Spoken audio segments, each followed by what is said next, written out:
बिहार विधानसभा चुनाव में चिराग पासवान के सीटों का बंटवारा कैसे हो सकता है, इसके लिए चिराग पासवान कौन से हथकंडे अपना सकते हैं और साथ ही साथ राजग यानी कि राष्ट्रीय जनतांत्रिक गठबंधन एनडीए किस प्रकार से सीटों का बंटवारा करेगा, चिराग पासवान को कितनी सीटें मिल सकती है, कौन कौन सी सीटें मिल सकती है, आइए आज इसी खबर को जानने की कोशिश करते हैं।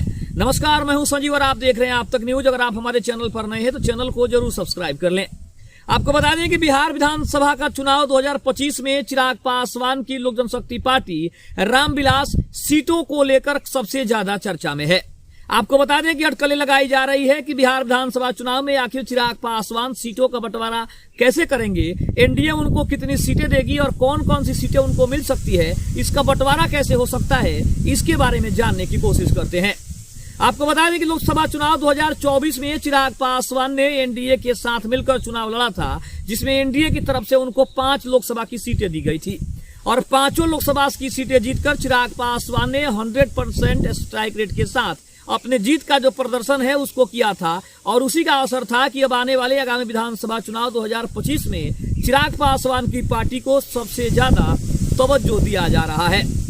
अब यहाँ पे हम कुछ महत्वपूर्ण बिंदुओं की बात करेंगे, जहां चिराग पासवान के सीटों का बंटवारा कौन से बिंदुओं पे हो सकता है, किस महत्वपूर्ण कारणों से हो सकता है, इसके बारे में चर्चा करते हैं।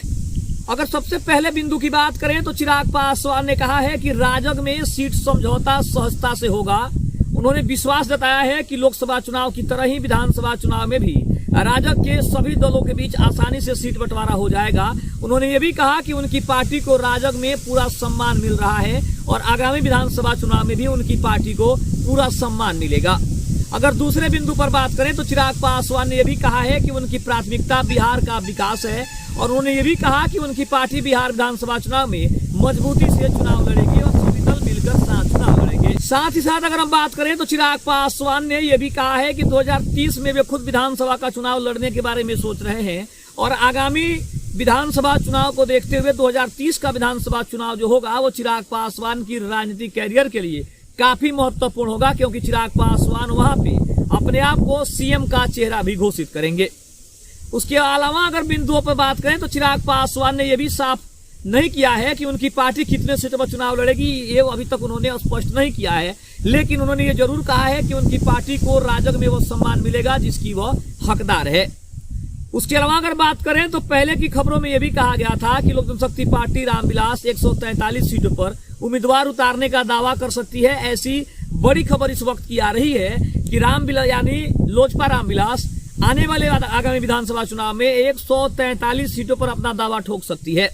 आपको बता दें कि 2020 के विधानसभा चुनाव में चिराग पासवान की पार्टी ने अकेले चुनाव लड़ा था, तब उनकी पार्टी 137 सीटों पर विधानसभा का चुनाव लड़ी थी। हालांकि वहां पे एकमात्र विधायक को जिताने में कामयाब हो पाए थे।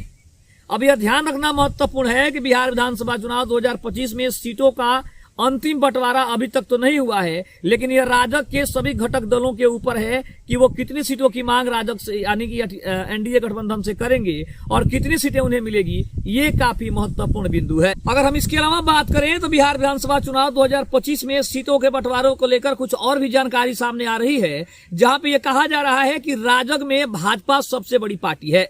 इसके अलावा अगर बात करें तो इसके बाद जनता दल यूनाइटेड और लोक जनशक्ति पार्टी रामविलास का स्थान है।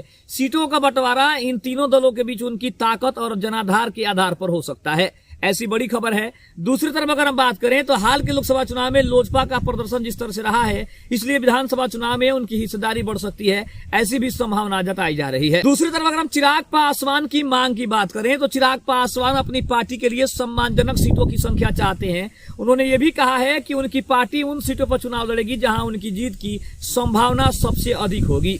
सीटों के बंटवारों में सामाजिक समीकरणों का भी ध्यान रखा जाएगा। इस बिंदु पर भी चिराग पासवान ने अपनी राय रखी है और उन्होंने स्पष्ट किया है कि उनकी पार्टी वहीं उसी विधानसभा सीट से चुनाव लड़ना चाहेगी जहां पे उनकी जीत की संभावना सबसे ज्यादा हो, जहां उनको पूरा समर्थन मिल सके, जहां जनता का प्यार, जनता का समर्थन उनको मिल सके और दलित समुदाय जहां सबसे ज्यादा है, इसके ऊपर भी उनका फोकस सबसे ज्यादा होने वाला है। दूसरी तरफ अगर हम बात करें तो भाजपा राजग में सबसे बड़ी पार्टी होने के नाते सीटों के बंटवारे में अहम भूमिका निभाएगी, ये तो सभी जानते हैं। और भाजपा यह सुनिश्चित करने की कोशिश करेगी कि राजग के सभी घटक दलों में उनकी ताकत के अनुसार सीटें दी जाए, ताकि किसी भी पार्टी को, किसी भी गठबंधन को या फिर किसी भी दल को किसी तरह की कोई परेशानियों का सामना न करना पड़े और न ही पार्टी के अंदर विरोध की भावना हो। इसके अलावा अगर हम बात करें तो भाजपा की कोशिश यही होगी कि राजग एकजुट होकर चुनाव लड़े। जनता दल यूनाइटेड की अगर स्थिति की बात करें तो जनता दल यूनाइटेड भी राजग का एक महत्वपूर्ण घटक दल है। जनता दल यूनाइटेड भी अपनी ताकत के अनुसार सीटों की मांग करेगी। हालांकि खबर तो ये भी आ रही है कि नीतीश कुमार की पार्टी जनता दल यूनाइटेड 90 से 110 सीटों की मांग कर सकती है, ऐसी बड़ी खबर है। अगर राजनीतिक विश्लेषकों का मानना है कि सीटों का बंटवारा एक जटिल प्रक्रिया हो सकती है। हालांकि चिराग पासवान बार बार इसके ऊपर बयान दे रहे हैं कि एनडीए में सीटों के बंटवारे को लेकर किसी तरह की कोई परेशानी नहीं है और सीटों का बंटवारा काफी आसानी से कर लिया जाएगा।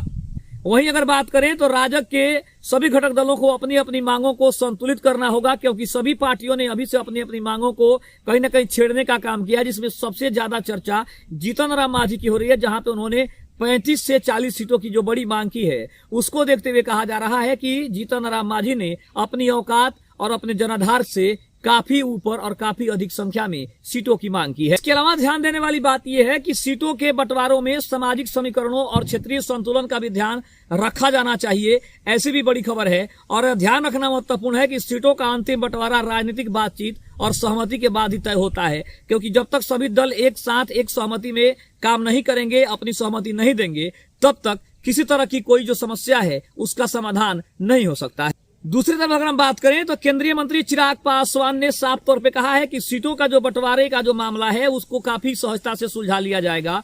और जनता दल यूनाइटेड यानी नीतीश कुमार की जो पार्टी है उसने भी 110 से 130 सीटों की जो बड़ी मांग की बड़ी खबर है। हालांकि कहा तो ये जा रहा है कि 90 से 110 सीटें जदयू मांगेगी, इसमें कोई दो राय नहीं है। लेकिन सबसे ज्यादा समस्या खड़ी करने की बारे में अगर बात करें तो जीतन राम मांझी कर रहे हैं, क्योंकि जीतन राम मांझी ने अपने अनुसार जितनी सीटों की मांग की है उतने सीटों की मांग शायद अभी तक लोक जनशक्ति पार्टी रामविलास भी नहीं कर रही है। क्योंकि जब भी केंद्रीय मंत्री चिराग पासवान से इस बारे में पूछा जाता है तो उनका साफ तौर पर कहना है कि उन्हें पता है कि उन्हें विधानसभा चुनाव में सम्मानजनक सीटें मिलेंगी, क्योंकि 2024 के लोकसभा चुनाव में बिना मांगे जो सीटों की संख्या उनको दी गई थी उससे वो काफी खुश थे। और यही वजह है कि अब पार्टी को उनकी महत्वपूर्ण स्थिति क्या है उसके बारे में पता है, इसलिए जब भी सीटों का बंटवारा करेगी तो इसमें चिराग पासवान की लोकप्रियता का, चिराग पासवान की वर्तमान स्थिति का, लोकसभा चुनाव के प्रदर्शन का और आगामी विधानसभा चुनाव में वो कितने कारगर साबित हो सकते हैं,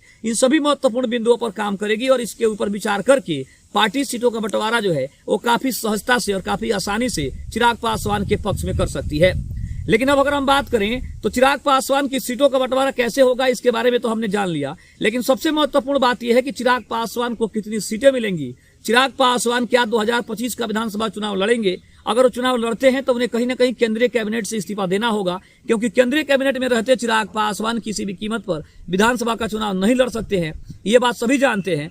लेकिन चिराग पासवान ने बार बार इस बात को इशारा किया है कि वो आगामी आने वाले 2030 का विधानसभा चुनाव पूरे स्वतंत्र रूप से लड़ना चाहेंगे, क्योंकि उनकी जो स्थिति है, जो मनोस्थिति है, वो यही कह रही है कि उनको विधानसभा का चुनाव लड़ना है और उन्हें बिहार के लोगों की सेवा करनी है। इसीलिए केंद्र की राजनीति में उनका जो मन है वो नहीं लग रहा है। आपको क्या लगता है, सीटों का बंटवारा चिराग पासवान के पक्ष में कितना हो सकता है? कितनी सीटें मिल सकती है? चिराग पासवान को कितनी सीटें मिलनी उचित है? आप कमेंट बॉक्स में जरूर बताइएगा। चैनल पर नहीं तो चैनल को जरूर सब्सक्राइब कर लीजिएगा। तब तक के लिए धन्यवाद। जय हिंद, जय भारत।